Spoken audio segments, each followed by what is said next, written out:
Hi, my name is Farah from Ashunt. Today, I will talk about failure.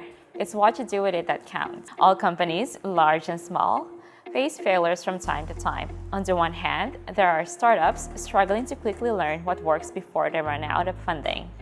On the other, there are global enterprises investing billions of dollars in their project portfolios in order to find the next big thing. Depending on the company culture, which is heavily influenced by the business environment, events in the company's history, and the employees themselves, the response to failures varies.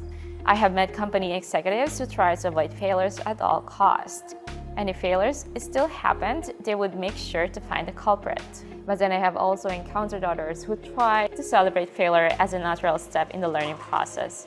Naturally, the organizations working for these two types of executives turn out quite differently. On first hearing about failure, the first words uttered by an executive can have a remarkably big impact on our organization. Consider the following example of a project gone wrong. Manager number one would say, "What? Who was responsible? How in the hell did you let this happen? Tell me what you're going to do right now so this never happens again." What is the effect of that? People in this organization avoid raising the bar. The risk of failure is not worth the effort, so they do not try their best. Eventually, the company may go under. Manager number two would say, "I see. What did the team learn from this? What are they planning to do next? What effect does this have?" People in this organization understand that if they want to learn something to take them to the next level, they will have the support to try something new.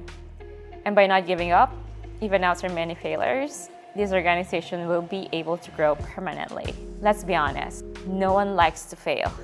After spending countless hours and sacrificing nights and weekends to keep things on track, it can be very unpleasant to not be able to achieve your goals. Lots of failures are preventable, according to Amy Edmondson, the author of The Fearless Organization and the originator of the term psychological safety.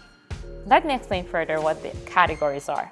Number one, preventable failures. Deviations from known processes that produce unwanted outcomes commonly caused by deficiencies in behaviors, skill, and attention. For the above example, we failed to do proper cost management and stakeholder analysis. Number two, complex failures. Unique and novel combinations of events and actions that give rise to unwanted outcomes.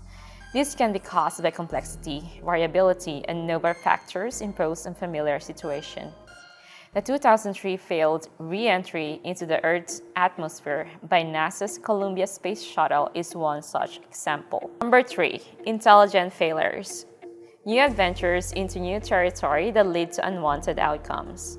Causes for this could be uncertainty, experimentation, and risk-taking. Connecting back to the two groups of executives, they should both aim to avoid preventable and complex failures, but certainly be careful when dealing with intelligent failures.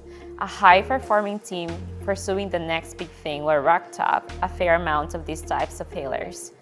But what is a couple of $1 million sunk cost in comparison with billions of dollars in new sales? What is the secret to dealing with intelligent failures? Professor Darrell Dweck of Stanford University, whose prominent research on mindsets shows that the learning orientation increases an individual's sense of accomplishment and resilience in the face of challenges, points out the importance of praising people for their efforts regardless of the outcome.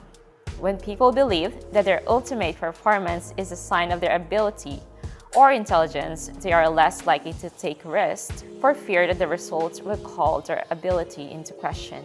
However, if we believe that our performance reflects our efforts and ability to test different strategies, we will be motivated to try new things and persevere in the face of adversity and failure. At the end of the day, failure is a valuable part of innovating. And while it may not always feel great, it is not something to be feared, nor it is necessarily something to be punished. Perhaps the great American industrialist Henry Ford put it best when he said, "The only real mistake is one from which we learn nothing." This is Farah again from Ashunt, and thanks for watching.